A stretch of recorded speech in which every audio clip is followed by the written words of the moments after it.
Hello there, dear friends, and welcome once again to the Relaxed Fantasy Review. On this channel, we spend our time looking at fantasy of all sorts, from books to movies to video games, and applying the characters within into the tabletop game Dungeons & Dragons 5th Edition. Today, though, we're looking at a core mechanic of D&D itself. We're taking a look at the race known as the Dwarves.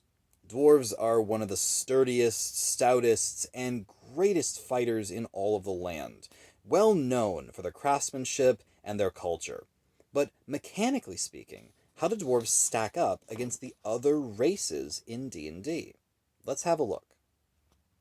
Now, the very first thing we have to look, as with any race, is the ability score increase that you get as a bonus to your race. And dwarves get a +2 to their constitution. Constitution is helpful no matter who you are, because every single character has hit points, and those are based on constitution. So I give the dwarf a 9 out of 10 for this buff, because it is one of the most useful buffs that you can get. Now, their size is medium. Every single character race is either medium or small, and medium is the better one of those two because it lets you do more physically. So 10 out of 10. Nothing to say there. Now, their speed is 25 feet. They are a bit slow compared to the 30 feet that is pretty standard amongst races. However, they do have an extra little buff that this speed is not reduced when they wear heavy armor. Normally, heavy armor, if you have a low strength or whatever, then it can slow you down. Dwarves don't. They can wear heavy armor without this. I give their speed a 9 out of 10, because they obviously could be faster, but that heavy armor thing really helps them out. Now, as with many races, they gain the power Dark Vision. This means they can see 60 feet in darkness.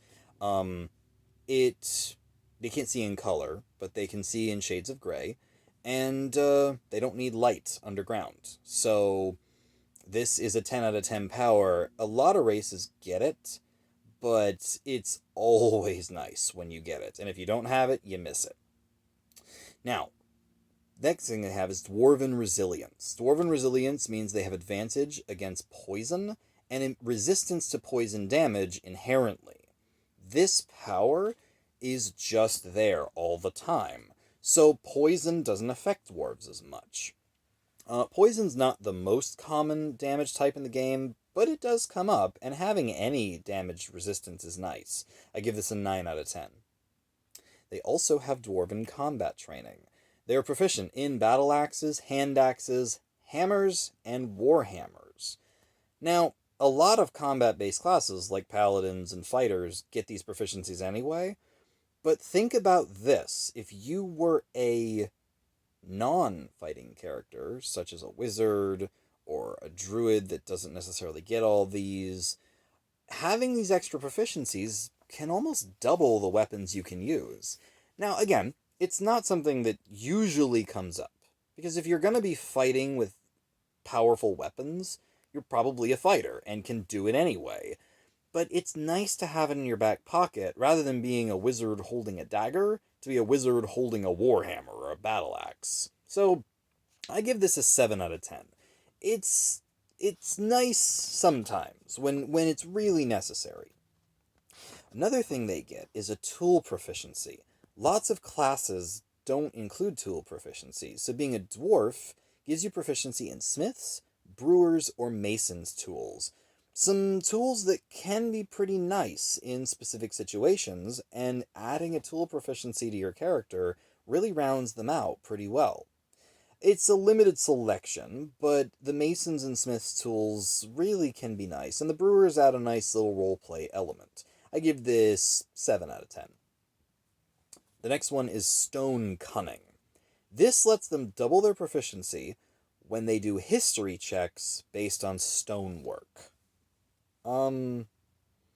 Okay. Stonework history checks could be useful if you're in, like, an ancient underground city, or maybe a castle or something, and you really need to know who built it, or something like that. this is pretty niche. This is the sort of thing that'll come up once in a campaign, if that. So this is a 5 out of 10 thing. It's not the worst thing I've ever seen, but it doesn't really add much, to be honest. They get 2 languages, Common and Dwarvish, 9 out of 10, because, 2 languages is nice. And then they have 2 sub-races, which I'll go over individually. The Hill Dwarf gets a second ability score increase, a +1 to their Wisdom. Wisdom's alright.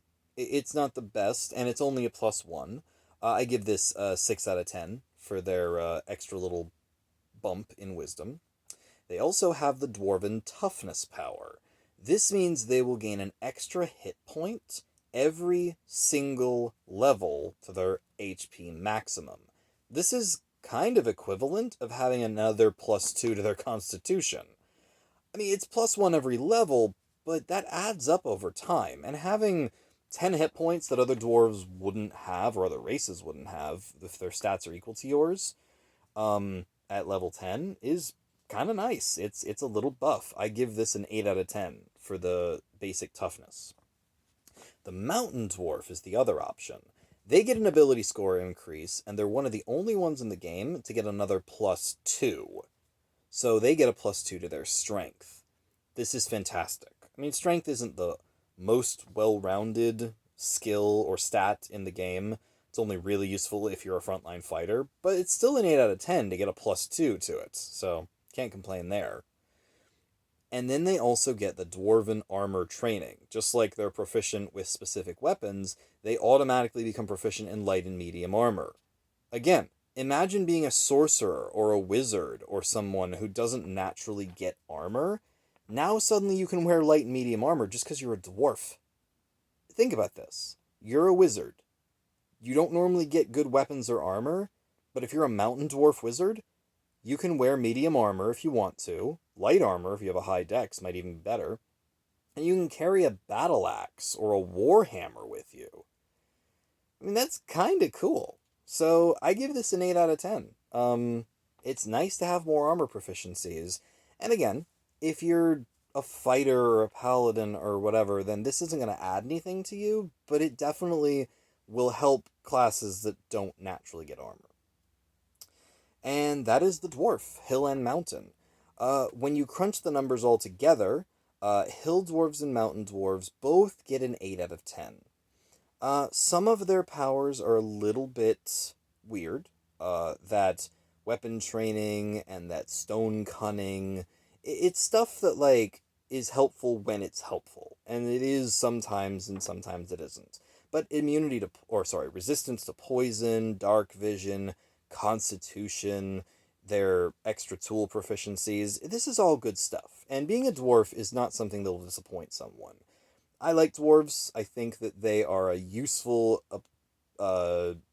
race to have in any party.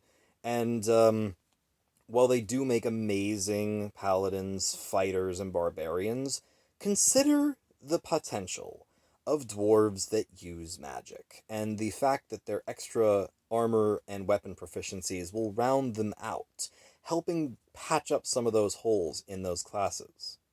It's something to think about. This has been the Relaxed Fantasy Review. If you enjoyed the video, please like and subscribe down below, and keep your eyes open for more race reviews coming up very soon. Have a good one, my friends.